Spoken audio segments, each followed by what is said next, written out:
G'day, I'm Peter Fritz, and in this week's video I'm going to share the 7 reasons why I love photographing trees and why you should get into it as well.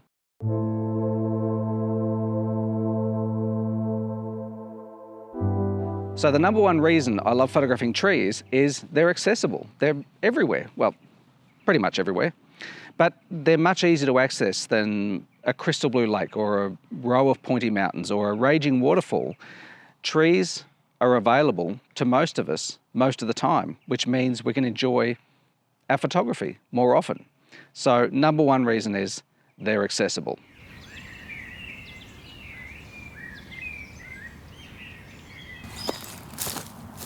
The second reason I love photographing trees and why I reckon you should get into photographing trees if you're not already is variety. There are just so many different species of tree and so many examples of different trees within the one species that you're never going to run out of subjects. I mean, I can photograph gum trees till the cows come home because there are just so many different shapes and styles and sizes and ages and formations and, you know, placements where they are. Because that's the other thing too is, yes, there is an endless number of species to photograph and examples within a species, but then there is also where are they? Where are they placed? What location are they in? And how does that tree look in that location? So number 2 reason is variety. You will never run out of subjects when you photograph trees.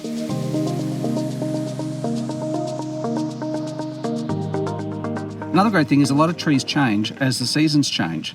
This tree here behind me is covered in blossoms and bees at the moment. It's the middle of spring here in Melbourne, Australia. But come back in autumn or in winter and it'll look very different.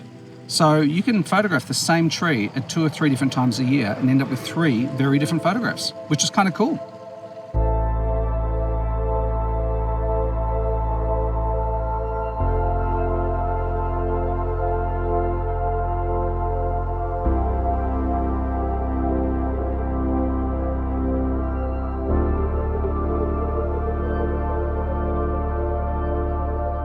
Another reason I love shooting trees is you can shoot them so many different ways. I mean, from down low, up high, to the side, up close, further back. You can hone in on different elements of a tree. A tree is a complex structure, so you know you've got the trunk, boughs, branches, leaves, the root system. There's a huge variety there, and so many different ways that you can photograph it. You know, take a mountain for example.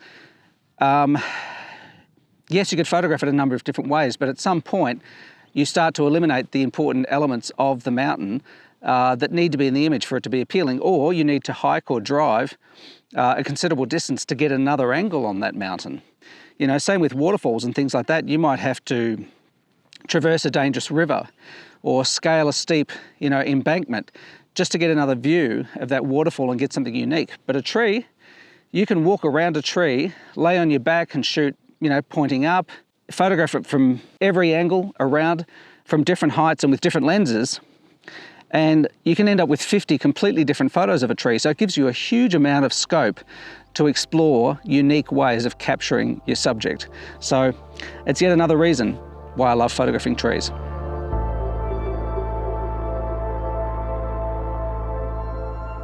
And reason number 5 is you don't have to get up at a sparrow's fart to photograph trees. I mean, sure, some are going to look best at dawn, maybe in the morning fog, that kind of thing. But the reality is a lot of trees are best actually photographed on an overcast day, which is perfect because if it's a flat, dull day, well, you've still got something to photograph.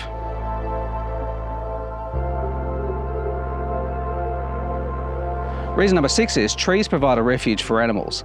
Obviously birds, mammals and insects. So, you know, when you're done photographing trees, you've got other things to photograph, like kangaroos, for example. Hey, Skippy.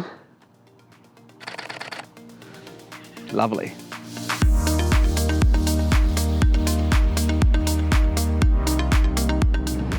And finally, the 7th reason I love photographing trees is they're a theme that you can carry with you pretty much for the rest of your life and pretty much anywhere you choose to travel. Trees exist virtually everywhere, unless you're going across the Gobi Desert or the Sahara or Namib or the Nullarbor Plain here in Australia, or the Simpson Desert, although there are trees in between the gullies there and the valleys of the dunes. The thing is, trees are accessible to most of us, like I said earlier, but that means that it is a theme that you can carry with you pretty much anywhere, anytime, for the rest of your life. I've had thoughts recently of actually sort of setting myself a themed project of photographing, I don't know, say the 10 most unique trees in Victoria, or, you know, the 100 most amazing trees in Australia, whatever, something like that. Partly inspired by another YouTuber, Kim, in Scotland, and her quest to photograph all the lighthouses in Scotland. Lighthouses are one thing because there is a finite number of them, whereas trees, there are just billions of them. So I'm not quite sure if I'm going to be able to follow up on that idea of mine, but the bottom line is it's a wonderful theme that you can carry with you and never run out of subjects or variety. So that's it. My top 7 reasons why I love photographing trees and why I recommend you give it a go yourself.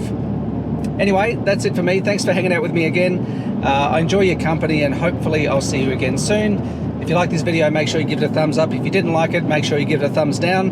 And if you're not subscribed, I'd certainly welcome you as a subscriber. And hopefully I'll see you next week. Bye for now.